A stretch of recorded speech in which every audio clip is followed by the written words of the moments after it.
Welcome back, everybody. Today, I'm going to teach you how to export, download, and view attachments in Salesforce. This is incredibly useful when you need to access important documents, images, or files that are stored within your Salesforce records, allowing you to work with them offline or share them with your team. Let's start by navigating to the record that contains the attachments you need. First, click on the waffle icon, which is typically located in the upper left corner of your Salesforce interface. This icon opens up the app launcher where you can search for different objects and features.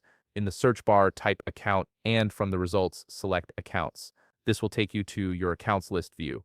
From here, choose the specific account that you know has attachment files associated with it. Clicking on the account name will open up the full record page where all related information is displayed. Once you're inside the account record, you need to locate the files related list. This section shows all the files and attachments that have been uploaded to this particular record. Scroll down the page and you'll typically find the Files section in the bottom right corner of the screen. When you spot it, click on View All. This action will expand the files list and show you every attachment that's been added to this account, making it easier to browse through multiple files if needed. Now that you can see all the available files, it's time to preview the one you're interested in. Simply click on the file name of the attachment you want to view. This will open a preview window where Salesforce displays the content of the file directly in your browser.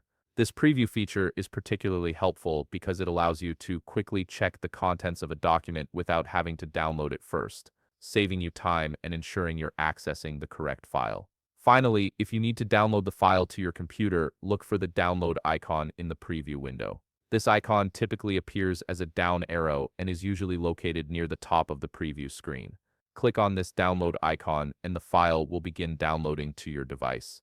Depending on your browser settings, it will either save automatically to your downloads folder or prompt you to choose a location. And that's it. You've successfully viewed and downloaded attachments from Salesforce, giving you easy access to important files whenever you need them. If you found this video helpful, please leave a like, subscribe, and see you in the next video.